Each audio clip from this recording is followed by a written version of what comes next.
గౌరవనీయులు తెలంగాణ రాష్ట్ర సాధన కొరకని తన ప్రాణాన్నైనా అడ్డం పెట్టి తెలంగాణ రాష్ట్రం సాధించిన మన మాజీ ముఖ్యమంత్రి గారు కె చంద్రశేఖరరావు గారిని, తెలంగాణ రాష్ట్ర మొదటి ముఖ్యమంత్రి గారిని అకారణంగా ఎలాంటి కేసు లేకుండా కూడా సిట్ నోటీసులు ఇచ్చి ఆయనని అగౌరవపరచడం జరిగిందని చెప్పేసి దానికి నిరసనగా ఈరోజు మేము కార్యక్రమాలు చేయడం జరిగింది.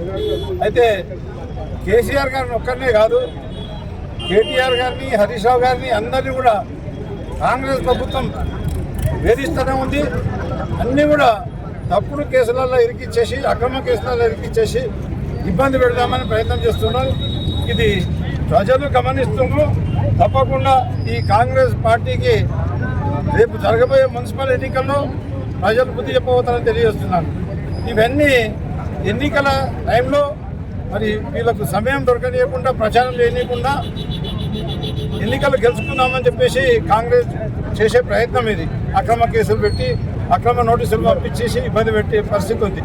వాస్తవంగా కాంగ్రెస్ ఎన్నికల మేనిఫెస్టోలో పెట్టిన 6 గ్యారంటీలు అవి ఎందుకు ఇస్తలేరు అని చెప్పేసి నిలదీస్తుంటే దానికి సమానం చెప్పకుండా, 420 హామీలు ఏమైనా అడుగుతుంటే దానికి సమానం చెప్పకుండా, అభివృద్ధి ఎక్కడ జరుగుతుందని చెప్పేసి అడిగితే దానికి సమానం చెప్పలేని పరిస్థితిలోనే కాంగ్రెస్ వాళ్ళు ఈ అక్రమ కేసులన్నీ కూడా బనాయించి మరి మా పెద్దలందరినీ ఇరుకున పెట్టే ప్రయత్నం చేస్తున్నారు. కేసీఆర్ గారిని వాళ్ళందరినీ ఇరుకున పెట్టే ప్రయత్నం చేస్తున్నారు. కానీ ఎలాంటి ఒక నయా పైసా తప్పు చేయలేదు మా వాళ్ళు. ఎక్కడ కూడా వాళ్ళని ఏ రకంగా కూడా మీరు వాళ్ళని తప్పు పట్టలేని పరిస్థితి తప్పకుండా తొందరలోనే జరుగుతుందని చెప్పేస్తున్నా. కక్ష సాధింపు చర్య కిందికే ఇదంతా చేస్తుందని చెప్పేసి నేను చెప్తున్నాను. కక్ష సాధింపు అని చెప్పేసి చెప్తున్నా. అదే మాదిరిగా 1 కాదు 2 కాదు, కాంగ్రెస్ పార్టీ అధికారంలోకి వచ్చినాక ప్రజాపాలన అన్నారు కానీ ప్రజా వ్యతిరేక పాలన చేస్తున్నారు, కక్ష సాధింపు పాలన చేస్తున్నారు. వాళ్ళు ప్రజల కొరకని చేసింది ఏం లేదు. మరి ఒకటి కాగానే ఒకటి కుంభకోణాలే చేసుకుంటూ పోతున్నారు. కుంభకోణాలు నడుస్తూనే ఉన్నాయి, ఒకటి కాగానే ఒకటి. మొన్ననే బొగ్గు కుంభకోణం బయటపడ్డది. అంతకుముందు ఇండస్ట్రీస్కి ఇచ్చిన ల్యాండ్స్ అన్ని కూడా అమ్ముకునే కొరకని ప్రయత్నం చేసే కుంభకోణాలు బయటపడ్డాయి. ఈ రకంగా ఒకటి కాగానే ఒకటి అన్ని కుంభకోణాలు చేసుకుంటూ మరి బీఆర్ఎస్ పార్టీనే బద్నాం చేసే ఆలోచనతో ఈ మిషన్ సిటీ ఏర్పాటు చేసింది. అదే మాదిరిగా మిషన్ కాకతీయ దండుగని, మరి కాళేశ్వరం ప్రాజెక్టు దండుగని చెప్పేసి లేనిపోని అసత్య ఆరోపణలు చేస్తున్నారు.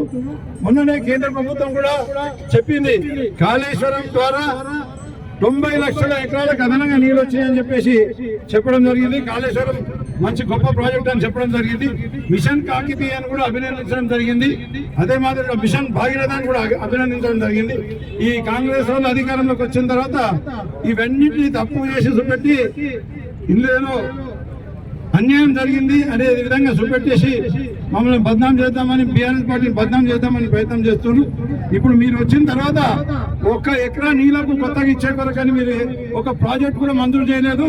నీళ్ళ దోపిడీ ఉల్టా ఆంధ్రప్రదేశ్కు నీళ్లు మనకు రావాల్సిన వాటాని చంద్రబాబు నాయుడుకు అప్పనంగా అప్పచెప్పే పని ఈ కాంగ్రెస్ నాయకులు చేస్తున్నారు. కొత్తగా ఒక ప్రాజెక్టు కట్టలేదు, ఒక చెరువు కట్టలేదు, ఒక గంపెడు మట్టి పోయలేదు, కొత్తగా ఒక ఇండస్ట్రీ తీసుకురాలేదు, కొత్తగా ఒక ఏమైనా బిల్డింగ్స్ కానీ ఏవి తీసుకురాలేదు, కొత్తగా ఒక ఇండస్ట్రీస్ తీసుకురాలేదు. షెల్ కంపెనీలు ఏర్పాటు చేసి షెల్ కంపెనీల ద్వారా వీళ్ళు ఇక్కడ అక్రమంగా సంపాదిస్తున్న డబ్బులన్నీ కూడా, కమిషన్ల ద్వారా సంపాదిస్తున్న డబ్బులన్నీ కూడా తీసుకుపోయి షెల్ కంపెనీలలో పెట్టి మేము కంపెనీలు ఏర్పాటు చేస్తున్నామని చెప్పేసి గొప్పలు చెప్పుకునే ప్రయత్నం చేస్తున్నారు. మరి కాంగ్రెస్ పార్టీకి ఖచ్చితంగా ప్రజలందరూ కూడా బుద్ధి చెప్పే పరిస్థితి ఉంటుంది.